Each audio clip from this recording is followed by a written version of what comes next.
morning to all of you. The previous lecture I will discuss about the important oxidizing agent. Okay. Then next today we'll discuss about estimation of copper second. Okay. With the help of iodometric titration. Okay. Here iodometric estimation of copper to estimate the quantity of copper with the by using iodometric titration. Okay. Principle: copper second can be estimated by iodometric titration. Here, the initial cupric sulfate solution is titrated with potassium iodide solution so that the equivalent amount of iodine is liberated. Okay, here, first step, cupric sulfate is treated with potassium iodide. You take a equivalent mole of potassium iodide and cupric sulfate to give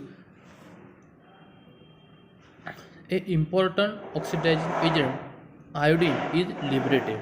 Okay, this liberated iodine is then titrated with the sodium thiosulfate solution using the starch indicator. In this titration, using an external indicator is known as a starch.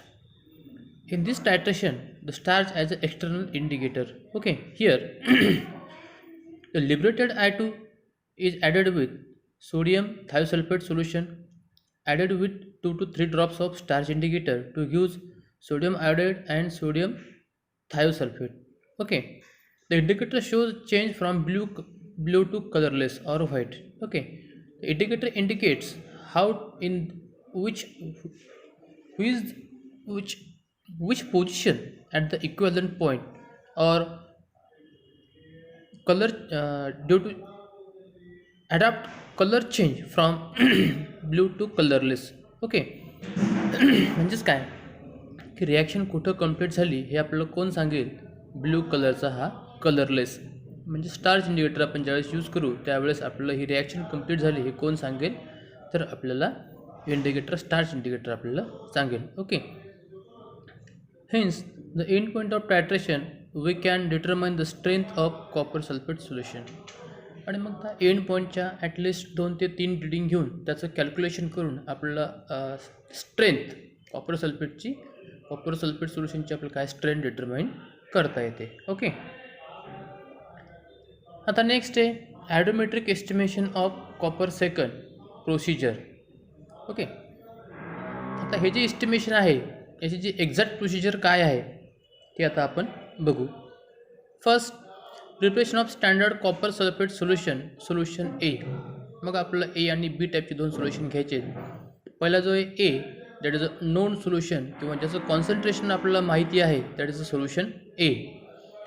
The standard copper sulphate solution 0.05 normal can be prepared by dissolving accurate weight 1.25 gram of AR copper sulphate accurate reading 5H2 is diluted water and making up to volume of 10 ml in the volumetric flask. Before making up the volume of H2SO4, little H2SO4 is added and prevent the hydrolysis. Okay. आता जो first सांगितला आहे that is a primary reference. Okay.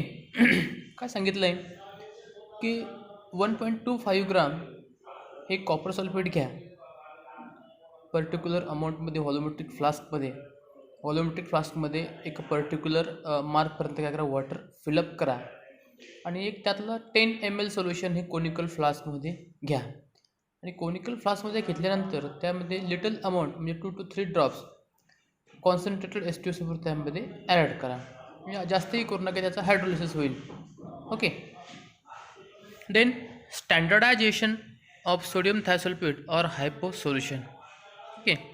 आता sodium thiosulphate घ्या किंवा हायपो solution घ्या तर ते सोल्युशन आपलं स्टँडर्डाइज करायचं आहे.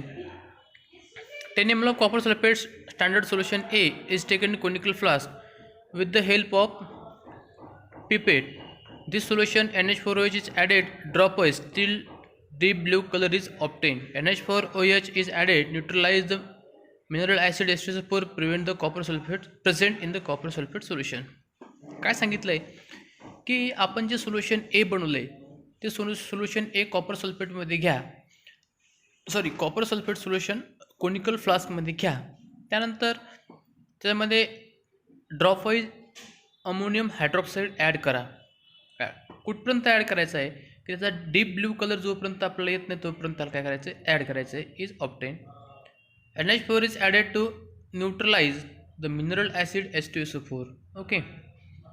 आणि NH4 OHला न्यूट्रलाइज करण्यासाठी आपल्याला काय करायचं आहे, ड्रॉपवाईज H2SO4 त्यामध्ये थोडंसं मायनर क्वांटिटीमध्ये टाकायचं आहे. Okay. Now dilute acetic acid solution is added dropwise till deep blue colour vanish. Okay. आणि ते डायल्यूट ॲसिटिक ॲसिड सोल्युशन आहे तर ते आपल्याला काय करायचं, ड्रॉपवाईज जे copper sulphate solution blue colour solution झाले त्यामध्ये आपण ड्रॉपवाईज ॲड करायचं आहे. At this stage, about 10 ml of 10% gas solution is added, so I2 is liberated to give a deep yellow brown color. Okay. आता सोल्युशन ए त्याच्यामध्ये अमोनियम हायड्रॉक्साईड, त्याच्यामध्ये H2SO4 आणि copper sulphate solution. तर याच्यामध्ये काय करायचं आहे आपल्याला की 10 ml 10% कॅश सोल्युशन ॲड करायचं आहे. आणि कॅश सोल्युशन ॲड केल्यानंतर क्विकली आपल्याला डीप येल्लो ब्राऊन कलरचा एक complex deep yellow brown colour त्याला काय होतो, प्राप्त होतो. म्हणजेच आपला आयोडीन तिथून काय झाला, लिबरेट झाला. म्हणजे आपल्या सोल्युशनमध्ये I2 तयार झालं. To the solution, this solution titrated with sodium thiosulphate solution taken in a burette. आता बघा, आता हे जे सोल्युशन आहे तर हे सोल्युशन आपल्याला टायट्रेट करायचं आहे कोणासोबत, सोडियम थायोसल्फेट सोल्युशनसोबत काय करायचं आहे, टायट्रेट करायचं आहे. Now 1 ml starch solution is added so the solution become a blue. आता बघा या टायट्रेशनमध्ये काय करायचं आपल्याला 1 ml स्टार्च ॲड करायचं आहे. स्टार्च इंडिकेटर म्हणून आपल्याला काय करायचं आहे, ॲड करायचं आहे. ज्यावेळेस आपण स्टार्च ॲड करू त्यावेळेस त्याचा कलर काय होतो, ब्ल्यू कलर त्याला प्राप्त होतो. Okay. The addition of hypo solution is continuous till the colour change to colourless or white. At this stage about 1 gram of potassium ammonium thiocyanate is added and solution swirled. If blue color reappear, continue addition the sodium thiosulfate till permanent white color is obtained. Note the end point, the process repeated to congruent reading result as obtained. Okay. तर काय करायचं आहे की जे ब्युरोटेमधले sodium थायोसल्फेटचं solution आहे ते काय करायचं, जो कोनिकल फ्लास्कमध्ये आपण कॉपर सल्फेट घेतलं आहे, NH4 ॲड केलं आहे, H2SO4 ॲड केलं आहे आणि स्टार्च ॲड करून जे ब्ल्यू कलरचं सोल्युशन कोनिकल फ्लास्कमध्ये तयार झाले त्याच्यामध्ये काय करायचं, आपलं hypo solution continuous drop by drop ब्युरोटमधून आपल्या कोनिकल फ्लास्कमध्ये काय करायचं आहे, ॲड करायचं आहे. कुठपर्यंत ॲड करायचं आहे की जोपर्यंत त्याचा कलर हा कलरलेस किंवा व्हाईट कलर प्राप्त होत नाही तोपर्यंत आपल्याला ते सोल्युशन आपल्याला त्यामध्ये ॲड करायचं आहे. एकदा व्हाईट कलर आला तर पुन्हा रिपीट प्रोसिजर आपल्याला करायची. म्हणजे अशा आपल्याला 3 कॉन्स्टंट रीडिंग जोपर्यंत येत नाही तोपर्यंत आपली प्रोसिजर कंटिन्यू करायची. ओके.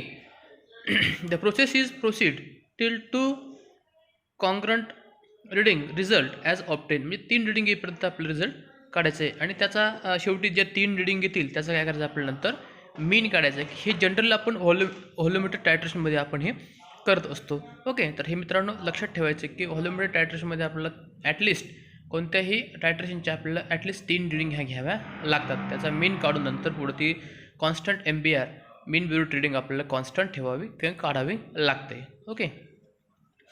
आता हे झालं सोडियम थायोसल्फेट सोल्युशन और हायपो सोल्युशन आणि पहिलं प्रायमरी स्टँडर्ड किंवा स्टँडर्ड सोल्युशन. ओके. आता दुसरं घ्यायचं की ज्याची स्ट्रेंथ आपल्याला काढायची अननोन सोल्युशनची ते सोल्युशन आपल्याला घ्यायचे. Determination of strength of unknown copper second solution B. Okay. आता आपल्याला अननोन सोल्युशन दिलं आहे कॉपर सल्फेट, त्याची स्ट्रेंथ आपल्याला काढायची आहे. ओके. त्याची स्ट्रेंथ काढायची तर त्याला म्हणायचं अननोन कॉपर सेकंड किंवा unknown copper sulphate solution. That is a solution type B. Okay.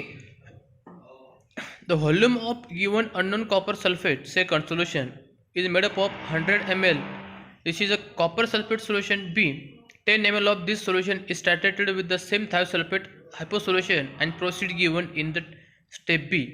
Here also the procedure is repeated to give the congruent at the end point. Okay. जे unknown solution आपल्याला दिलं आहे त्यामधलं पिक out करायचं आहे. 10 ml copper sulphate solution पिक out करायचं आहे. त्याच्यामध्ये NH4OH टाकायचं आहे. त्याच्यामध्ये थोडंसं डीप ब्ल्यू कलर होईपर्यंत NH4 ॲड करायचे. त्यामध्ये थोडंफार H2SO4 टाकायचं आहे. त्यानंतर थोडं डायल्यूट झाल्यानंतर ॲस्टिक ॲसिड त्यामध्ये थोडं ॲड करायचं आहे डीप ब्ल्यू कलर हरीस होईपर्यंत. त्यानंतर त्यामध्ये 10 ml 10% KI सोल्युशन टाकायचं आहे की त्याने काय होतं की त्याला तो टोटल आयोडीन काय तो लिबरेट होतो. हे जशी सोल्युशन एसाठी आपण टायट्रेशन केलं तसंच अननोन सोल्युशन बीसाठी सुद्धा आपल्याला काय करायचं आहे टायट्रेशन करायचं आहे. हे झालं टायट्रेशन बी म्हणजे अननोन सोल्युशनसाठी टायट्रेशन. पण मित्रांनो याच्यासुद्धा आपल्याला 3 रिडिंग घ्यायच्या म्हणजे नोनच्या 3 रिडिंग आणि अननोनच्या 3 रिडिंग अशा आपल्याला 6 रिडिंग आपल्याला टायट्रेशनमधून आपल्याला घ्यायच्या आहेत. Okay.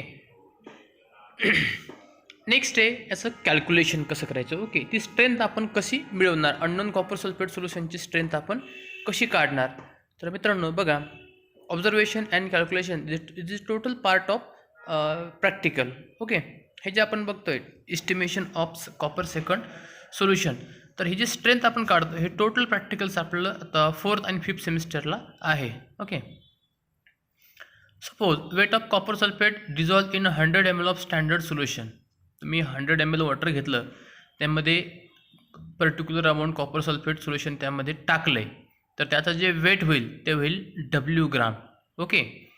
Suppose end point of titration copper sulphate A sodium thiosulphate, ज्यावेळेस आपण कॉपर सल्फेट हे सोल्युशन ए म्हणजे ज्याची स्ट्रेंथ आपल्याला माहिती आहे ते सोडियम थायसल्फेटसोबत काय करायचं टायट्रेट करायचं आणि त्याच्या 3 रिडिंग, त्या 3 रिडिंगचा एक मीन म्हणजेच V1 ml. Okay. Then suppose end point of titration of copper sulphate B with sodium thiosulphate, ज्यावेळेस आता अननोन सोल्युशन आपल्याला दिले गेले त्याची स्ट्रेंथ काढायची आपल्याला. त्याची स्ट्रेंथ काढल्यानंतर जे आपल्याला काही सोल्युशन मिळेल तर ते जी काही रिडिंग मिळेल दॅट इज अ V2 म्हणजे एक नोनची V1, अननोनच्या 3 रिडिंगचा एक mean that is a V2 ml. Equivalent weight of copper sulphate, त्याचं इक्विव्हॅलंट वेट आहे ते 249.5 इक्विव्हॅलंट वेट कोणाचं कॉपर सल्फेटचं इक्विव्हॅलंट वेट आहे. Okay. Volume of copper sulphate solution used in titration that is a 10 ml. Okay. म्हणजे काय जी आपण कॉपर सल्फेट सोल्युशन किती क्वांटिटी घेतो कोनिकल फ्लास्कमध्ये, तर ती घेतोय आपण 10 ml ची क्वांटिटी आपण घेतोय. आता पहिले आपण नॉर्मॅलिटी ऑफ कॉपर सल्फेट सोल्युशन ए किंवा ज्याचं कॉन्सन्ट्रेशन आपल्याला माहिती आहे की ती सोल्युशनची नॉर्मॅलिटी आपण आता पहिले काढू. दॅट इज अ W1 ग्राम. किती क्वांटिटी आपण 100 ml मध्ये घेतली आहे, 100 ml वॉटरमध्ये घेतली आहे, ती quantity into 10 upon molecular weight, equivalent weight equal to N1. Okay. आता जी आपली N1 येईल normality of sodium thiosulphate solution, ती कशी काढायची. जर जी आपली N1 येईल N1 इंटू 10 अपॉन V1 म्हणजे जो काही आपला V1 आहे, V1 म्हणजे काय की कॉपर सल्फेट सोल्युशनचा एंड पॉईंट किंवा ती MBI किंवा मीन ब्युरेट रीडिंग जे आहे, तर हे आपलं N2 म्हणजेच काय normality of sodium thiosulphate solution. Okay. Then normality of copper sulphate solution type B. आता याच्यामध्ये जे N2 आला आहे N2 into V2 upon 10 equal to N3 म्हणजेच काय इथं आपली नॉर्मॅलिटी निघेल, अननोन कॉपर सल्फेटची नॉर्मॅलिटी आपली इथं डिटरमाइन केली जाईल. ओके. आता बघा weight per litre of copper sulphate solution in solution B. आता आपण 100 ml मध्ये घेतली होती, तर आपल्याला ती पर लिटरमध्ये काढायची आपल्याला. म्हणून N3 into 249.5 gram. Okay. The weight of copper sulphate in 100 ml copper sulphate solution B N3 into 249.5 gram upon 10. जे काही आन्सर येईल ते राहील पर लिटर ग्राममध्ये. Okay. Weight of copper sulphate solution in solution B can be directly calculated using the formula weight of copper sulphate is given in solution W1 into V2 upon V1. जे काही तुमचा answer येईल ते answer राहील grams per litre. म्हणजेच काय की आपला कॉपर सल्फेट सोल्युशन किती दिलेलं आहे एका लिटरमध्ये, तर ते आपला अननोन कॉपर सल्फेटची स्ट्रेंथ आपल्याला इथं काढता येईल. मित्रांनो हे होतं estimation of copper sulphate. Okay. Thank you.